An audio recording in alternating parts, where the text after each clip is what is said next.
Sa araw ng Jumaah.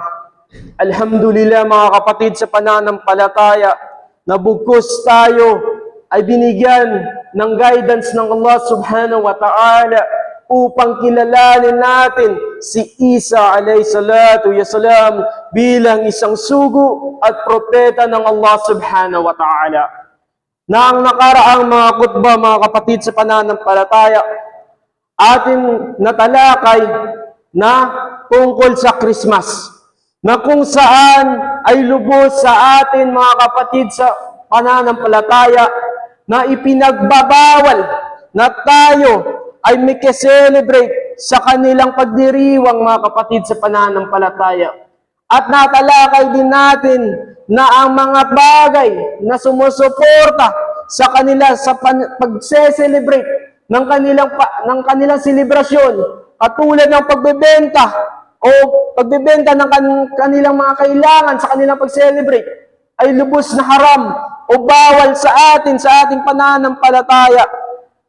Katulad na lang kung ikaw ay nagbe-business ng mga kakanin at mayroong nag-o-order sa'yo na gawan para sa Christmas, mga kapatid sa pananampalataya, bilang kapatid sa pananampalataya, anong dapat mong gawin? Itong tanggihan, dahil ito'y haram mga kapatid sa pananampalataya. Kaya, tatalakayin natin ngayon hinggil sa mga paniniwala sa relihiyong Islam tungkol kay Propeta Isa alayhi salatu wasalam kay Jesus.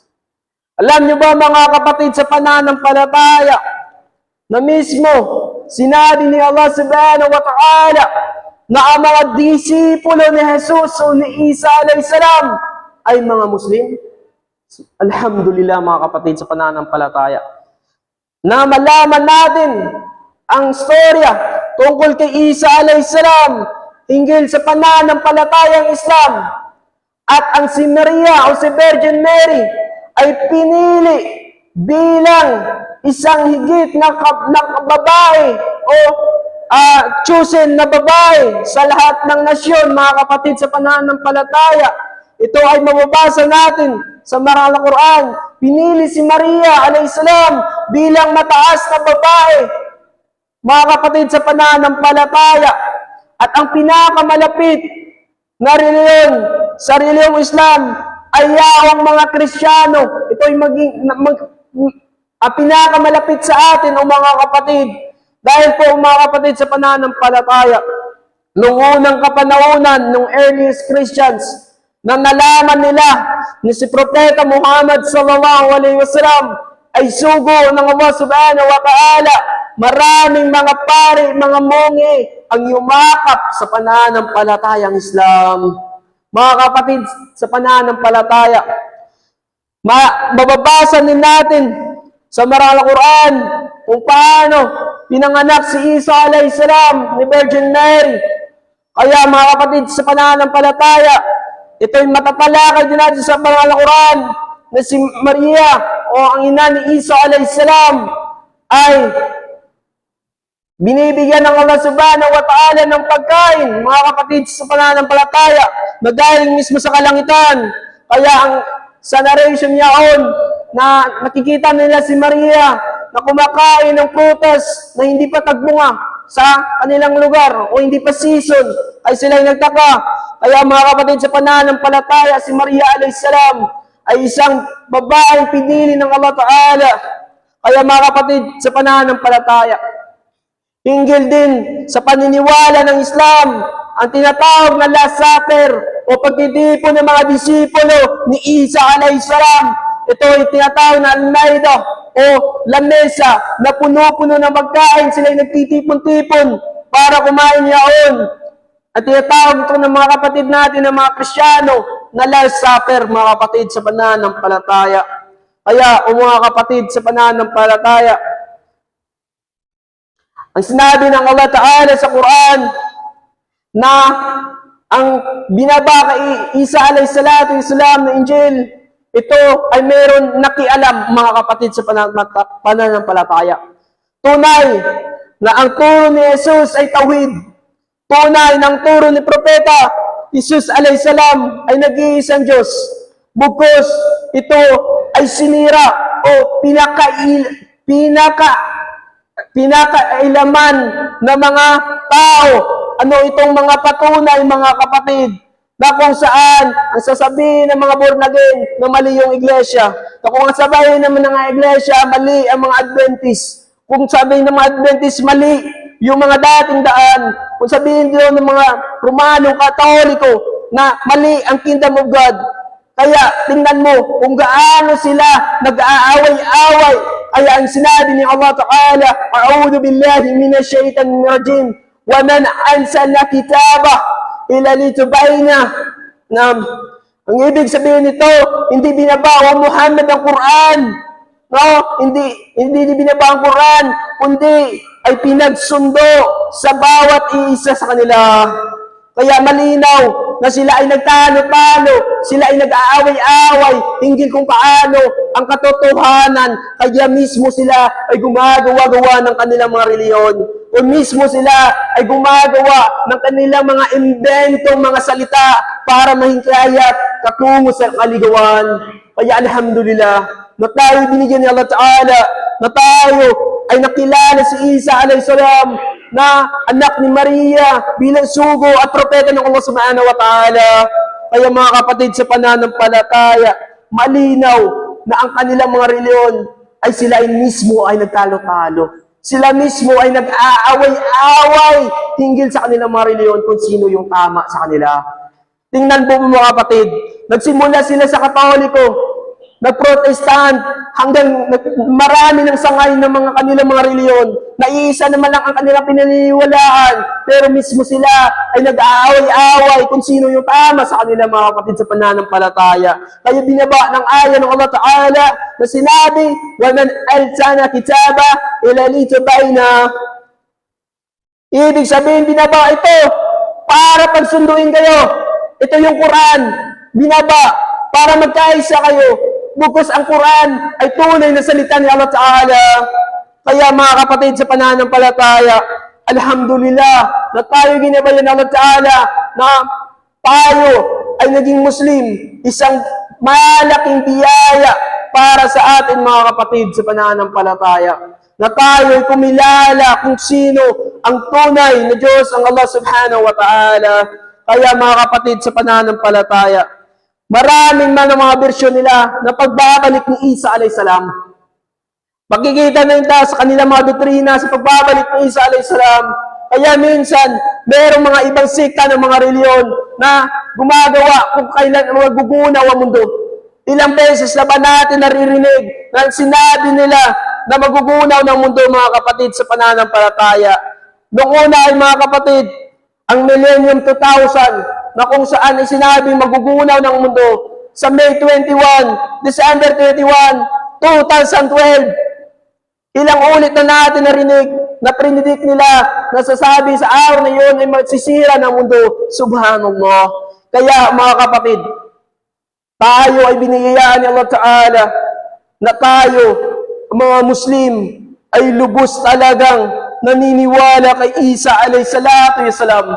Bukos tayo mga Muslim ay sumusunod talaga kay Isa alayhisalatu wasalam, na kung saan tayo nagpapahaba ng ating mga balbas, na kung saan ang mga Kristiyano ay hindi nila ginagawa, na kung saan ang Isa alayhisalam ay nagpa-fasting ng 40 days and 40 nights. Kaya tayo mga Muslim ay nagsasagawa ng fasting sa araw ng Ramadan. Alhamdulillah mga kapatid.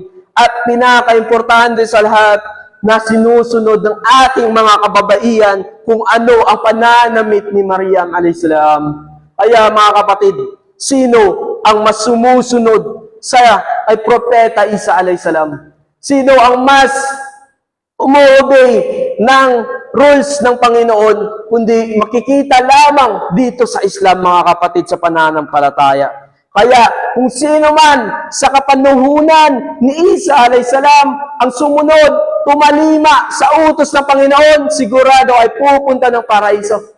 Subalit kung sino man ang taong tumalikod sa sugo, sa utos ng propeta Isa alayhisalam sa kanyang kapanahunan, sigurado ay kaligawan at naglalaglab na imperong apoy ang naghihintay sa kanya mga kapatid. Kaya mga kapatid sa pananampalataya, si Isa alayhisalam ay lubos talaga na sumusunod sa dakilang tagapalika. Kaya ang 10 utos na kung saan ating nalalaman nung tayo ay Kristiyano pa, anong sabi yaon sa unang commandment? Thou shalt not worship other God alone. Kaya malinaw na si Isa alayhisalam ay nagtuturo ng tawhid, nagtuturo ng kaisa ni Allah Ta'ala. Kaya mga kapatid sa pananampalataya, sinabi ni Isa alayhisalam sa kanyang lingwahe, "Wasyani Israel, Adoni Luhim, Adoni Ikad." Ibig sabihin, dinggin mo Israel, ang Panginoon nating Diyos ay isa. Ibig sabihin, ito'y mahalin mo ng buong puso mo at buong kaluluwa mo at buong kaisipan mo at buong pagkatao mo. Kaya malinaw na sinabi yaon, "Wasyani Israel, Adoni Elohim, Adoni Ikad." Kaya malinaw na si Isa alayhisalam ay nagtuturo ng tawhid, nagtuturo ng kaisa ni Allah subhanahu wa ta'ala, na sinabi yaon, dinggin mo Israel, ang iyong Panginoon, no? Ang ating Panginoon, Diyos ay iisa. Kaya, ang pinag-uutos ni Isa alayhisalam, o sinabi ni Isa alayhisalam dito, ibigin mo ang Diyos ng buong puso at buong kaluluwa mo at isipan at sa buong pagkatao mo. Kaya mga kapatid, isang malinaw na katibayan na ibinababa dito si Isa alayhisalam bilang isang guide sa bayan ng Israelita. Kaya mga kapatid sa pananampalataya, lubos ang pagkilala sa nag-iisang Diyos ay talagang tawhid. Nag-iisa. Ang Diyos ay hindi tatlo sa isa. Ang Diyos ay nag-iisa lamang mga kapatid sa pananampalataya.